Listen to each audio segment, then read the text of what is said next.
بسم اللہ الرحمن الرحیم سواء منکم من اسر القول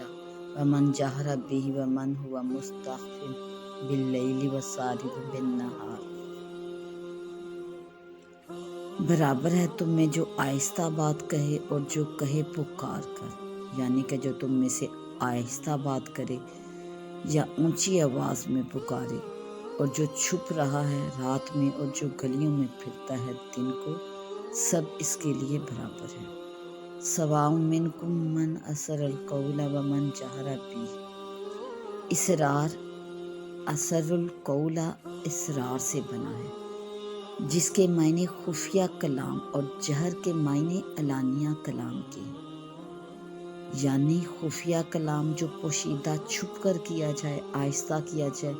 اور جہر اعلانیہ اونچی آواز میں جو کلام کیا جائے۔ جو کلام انسان کسی دوسرے کو سنانے کے لیے کرتا ہے اسے جہر کہتے ہیں، اور جو خود اپنے آپ کو سنانے کے لیے کرتا ہے اس کو سر کہا جاتا ہے۔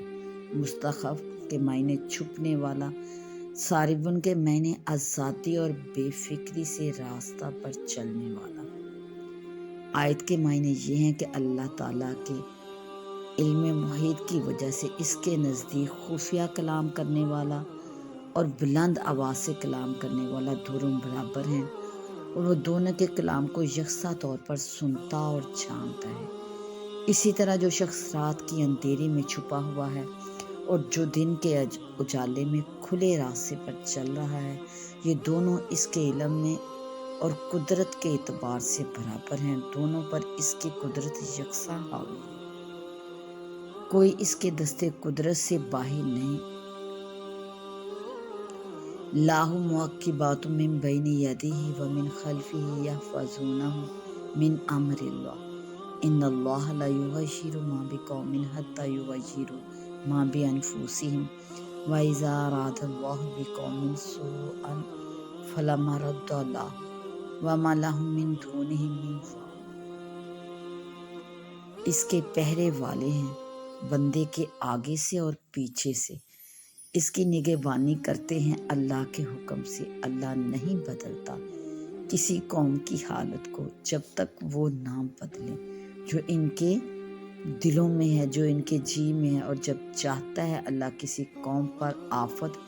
پھر وہ نہیں پھرتی اور کوئی نہیں ان کا اس کے سوا مددگار۔ معقبات کی جمع ہے معقبات، اس جماعت کو جو دوسری جماعت کے پیچھے متصل آئے اس کو معقبات یا معقبات کہا جاتا ہے۔ من بین یدی کے لفظی معنی ہیں دونوں ہاتھ کے درمیان، مراد انسان کے سامنے کی جہت اور سمت ہے۔ ومن خلفہ ہی پیچھے کی جانب۔ من امر اللہ میں من با معنی با سببیت کے لیے ہے، بے امر اللہ کے معنی میں آیا ہے۔ بعض قرأتوں میں یہ لفظ بے امر اللہ منقول بھی ہے۔ معنی آیت کے ہیں یہ کہ ہر شخص خواہ اپنے کلام کو چھپاتا ہے یا ظاہر کرنا چاہتا ہے، اسی طرح اپنے چلنے پھرنے کو رات کی تاریکیوں کے ذریعے مخفی رکھنا چاہے یا کھلے بندوں سڑکوں پر پھرے، ان سب انسانوں کے لیے اللہ تعالیٰ کی طرف سے فرشتوں کی جماعتیں مقرر ہیں جو ان کے آگے اور پیچھے سے احاطہ کیے رہتے ہیں، جن کی خدمت اور ڈیوٹی بدلتی رہتی ہے، یکے بعد دیگرے آتی رہتی ہیں۔ ان کے ذمہ یہ کام سپرد ہے کہ وہ بحکم اللہ انسانوں کی حفاظت کرے۔ صحیح بخاری کی حدیث میں ہے کہ فرشتوں کی دو جماعتیں حفاظت کے لیے مقرر ہیں، ایک رات کے لیے، دوسری دن کے لیے، اور یہ دونوں جماعتیں صبح اور عصر کی نمازوں میں جمع ہوتی ہیں۔ صبح کی نماز کے بعد یہ رخصت ہو جاتے ہیں،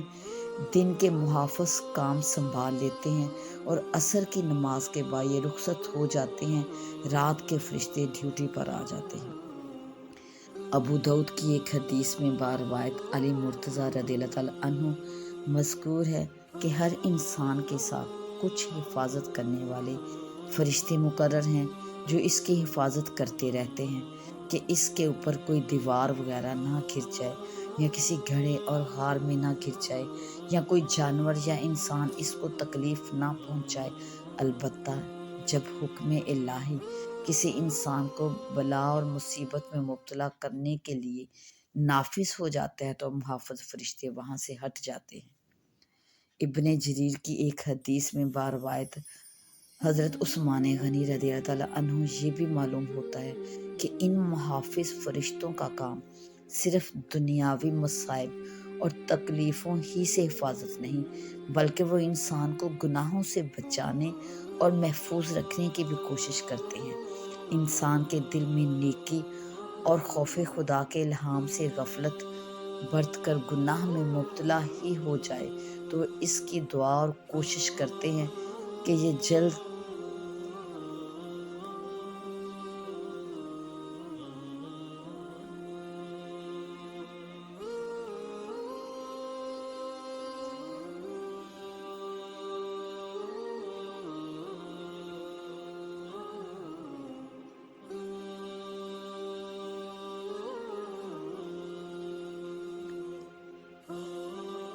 توبہ کر کے گناہ سے پاک ہو جائے۔ پھر اگر وہ کسی طرح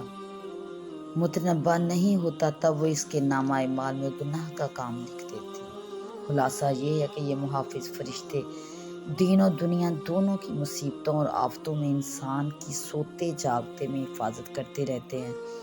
حضرت کعب احبار رضی اللہ عنہ فرماتے ہیں کہ اگر انسان سے یہ حفاظت خداوندی کا پہرا ہٹا دیا جائے تو جنات ان کی زندگی وبال کر دے، لیکن یہ سب حفاظتی پہرے اسی وقت تک کام آتے ہیں جب تک تقدیر الہی ان کی حفاظت کی اجازت دیتی ہے، اور جب اللہ تعالیٰ ہی کسی بندہ کو مبتلا کرنا چاہیں تو یہ حفاظتی پہرا ہٹا دیا جاتا ہے۔ اسی کا بیان اگلی آیت میں اس طرح کیا گیا کہ ان اللہ لا یغیر ما بقوم حتی یغیروا ما بانفسہم، یعنی اللہ تعالیٰ کسی قوم کی حالت امن و عافیت کو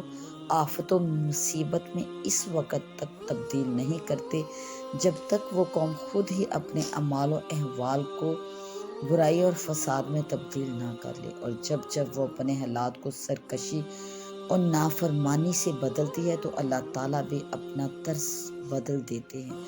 اور یہ ظاہر ہے کہ جب اللہ تعالیٰ ہی کسی کا برا چاہیں اور عذاب دینا چاہیں تو نہ پھر کوئی اس کو ٹال سکتا ہے اور نہ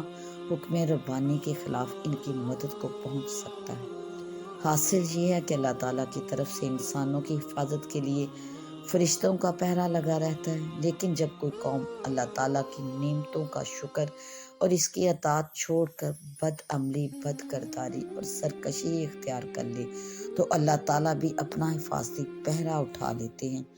پھر اللہ تعالیٰ کا قہر و عذاب ان پر آتا ہے جس سے بچنے کی کوئی صورت نہیں رہتی۔ اس تشریح سے معلوم ہوا کہ آیت مذکورہ میں